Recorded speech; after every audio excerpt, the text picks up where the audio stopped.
Breaking news Bassangwa Congo na mois avril, l'autre pratiquement le 3 avril 2018. Bassangwa Congo, il y a Kitoko où il y a Libiso na message Sentinel TV où ils sont animés par les messagers de la bonne nouvelle, les proverbes 30-30. Binon Oyebi na Combo, il y a Pasteur, il y a Diaspora. Tout ça na bonne nouvelle à Oyebi Sabino que Corée du Sud a péquissi ba machine à voter, c'est-à-dire la Corée du Sud met fin à toute l'histoire des machines à voter. La Corée du Sud n'autorise plus aucune entreprise de son pays à livrer les machines à voter en RDC. C'est-à-dire ma solo machine à voter, exactement ma solo et Sili, tout ça sous ma tina na moté, parce que dans mon Oyo, Corée, Asia Kati, aligné sous entreprise mon côté à Mbogana et livrer ma machine à voter. Ça reste à savoir ce qui assez à livrer qui combien à Congo peut bien Mbogana biso ça place anarchie, place la criminel va se diriger, place à bateau Oyo va se défier na peuple congolais na monde entier, tu éviter ce qui ba koyoka. Pays de sous toujours pe qui ça bande nyonso Oyo bazomi benga ba combattant, Oyo bazomi benga ba révolutionnaire, tout ba parti politique et opposition ba kende na ba élection organisée par l'occupation. Et là, il y a un système, après na élection, na transition. Il y a 2 ans, 3 ans, avec Monseigneur Monsengo comme président, a tia ordre à Zonsa Congo, na état de droit, sécurité, quota, ba kuluna, ba nationalité, nyon soit ba criminel, to kanga bango, to traduit bango en justice, na simande to kende na ba élection. Alors, li kamonsu soit ko kamo ezali, banda, fête au Pâques, on a présenté bien surtout joyeuse fête à Pâques, Pâques ils allaient fête à chrétien parce que ceux qui Pâques ils ont Christ notre résurrection. S'il n'y a pas la résurrection, tina ya ressemble à Jésus zate. Ceux qui te semblent à Jésus pour la kabiso ke, ceux qui te koufi à cause de sa biso. Donc ceux qui les sait qu'ils ont tina pas ressemble à l'église église mususu, au ba Mahomet, au ba Kimbangiste, au ba église de Noir. Vous avez mawa mingi parce que bino bokose kwa kate pour mokonzi na bino batu na nyoso bataonda batu na tu bakufa basekwate mais abiso Yesu akufa asekwa pe azo promettre ba oyo nyoso tu ba yambie comme Seigneur et Sauveur nous autres kokufa mais ba kosekwa donc et zali ndenge wana. Alors na période nous surtout à Pâques biso awa bank holiday c'est-à-dire en Angleterre tout banda vendredi zaki férié, samedi férié, lundi férié, batu tout bazaki na bandaku, a biso tala match pe ko méditer, bato aner, ba boaki ke bakangi Eliezer, obno benga ndeke Eliezer. Bakangi po na nini. Alors nabitumba oyo toza nango esengeli to yeba ndenge ni monguna na biso azo travailler. N'engeni ni aner à travers, n'engeni ni infiltration, il y a occupation et travers. Kala wana banda kala Eliezer a sala mission na Olive Lembe aloba o to akoko loba bakangaka ete a voyage à Kazonga. Entre temps Zacharie a bisa biso ke ezana mutu moko te a critiquer Kabila abimi na mboka azongi na avion soka za mutu na bango te. Donc félicitations à master nanga Zacharie après ça biso belle formation à solo.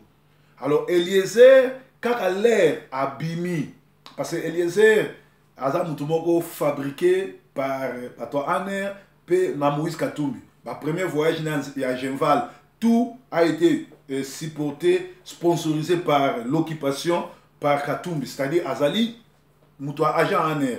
Il se permet de tout makambo Eliezer à Lubaka, malebele yoko bazo lukanga bani bakanga mais beaucoup na yazu avion abimi. Mais batu mususu bakanga bango sauf Eliezer. Alors, Nangongo, car l'air Eliezer a qui pour ça la reportage, il y a les criminels Moïse Katumbi, ou Azali Bongo italien juif, Oyo Azam Moko Bato Babomi, et Nani tissu économique qui a Congo, à Boma Jekamine. Alors, Sikoyo, Tango yé a en Afrique du Sud, ça la reportage, à Bombi Belema Oyo, ba combattant, ba faya combattant en Afrique du Sud, ba Lumbe Zaki.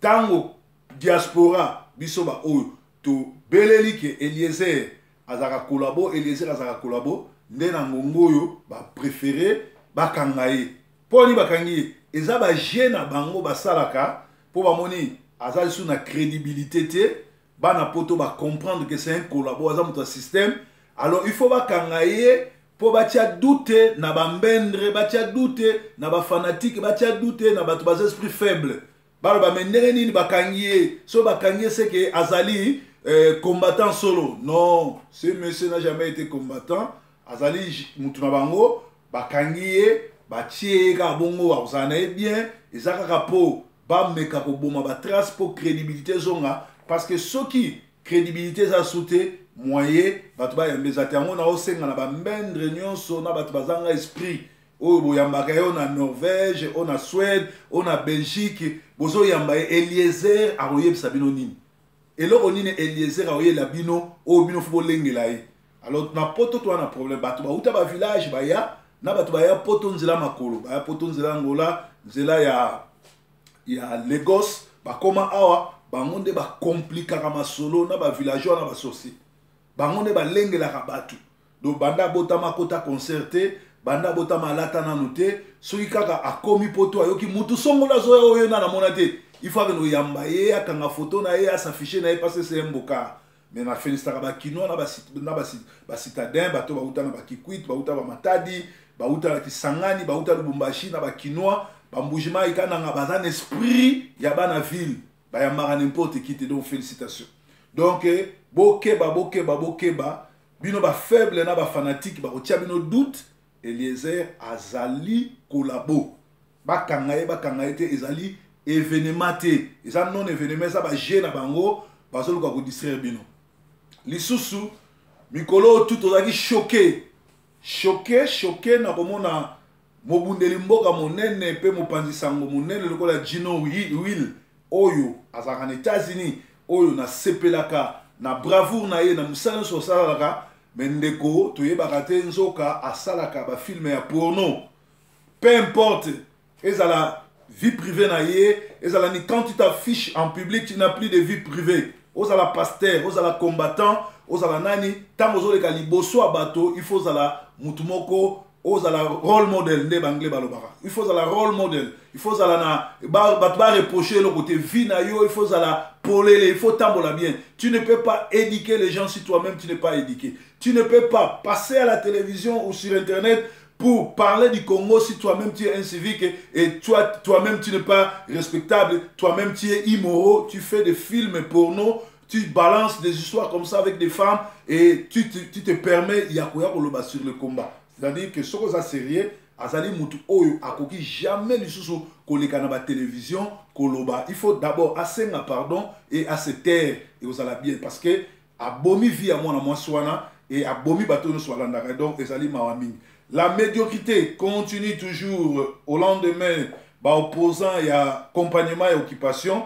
Bazo distraire ba peuple na ba déclaration, na ba place publique, na ba télévision, au lieu ba bengana occupation. Donc le baki Corée du Sud et Zali Bongo autorisé sous entreprise moko te mboka na ye et même ba machine à voter na RDC.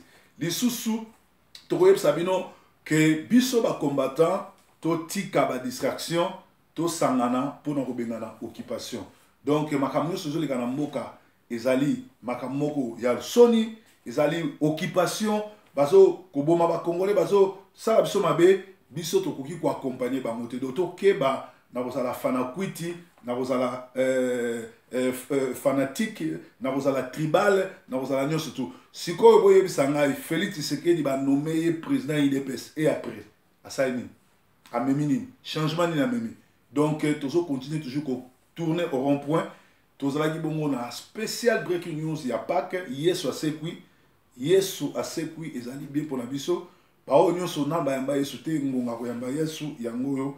Donc, ezalaki bongo breaking news alelo spécial breaking news. Joyeuse fête de Pâques. Yesu a mon abino. Yesu a zanabino. La porte est ouverte, tu peux entrer. Yesu a zanabino. Tindika porte kota. Hier soir, ça a bien parce que nous sommes en direct dans l'émission. Nous avons découvert Kota la biso. Kota, Vanda, on a ça. Donc, hier soir, c'est quoi Ezaki émission la biso, il y a breaking news. Vraiment, beau fond la miso parce que, aner, ça a un biso mingi. Kaka tango, timbeli que Eliezer a collabo, o bakangi. eza non événement ezali mpona kotroubler bafanatique na bafaiblard na bamendre boyebake monsieur wana azali bongo ndeko na biso te. Donc ndeko na biso Gino Will na video na yo ya bulumbu esalami eza mpona intérêt na yo, tais-toi, vanda nanu ane omobimbe bandi mabe mpona yo. C'est-à-dire lokola tozwa déjà na mois mars tokoti na avril kotia sur vidéo mon côté kosala so eloko moto ne te justifie pas kende koluka un bon pasteur pour la délivrance, parce qu'il faut ça vraiment immoraux pour ça la film en ndenge wana ezala film wana ezo daté à 5 ans ezala 10 ans, ça dit oza immoraux pour na kosala biloko ndenge wana. Alors lokola ba balancer ngo na public oza sous na tina koloba te parce que omi bomi yo moko bomi message na yo o détruire vie à moi na mwasi wana. Alors barre-toi, casse-toi et vous allez bien. Reviens peut-être l'année prochaine 2019, mais passe par la délivrance chez un pasteur. Sur Monique, vous avez un pasteur, il y a que pas la délivrance des affaires. Alors, vous avez breaking news en direct à mon gagnement. Pour Nasiko, bye bye. Merci.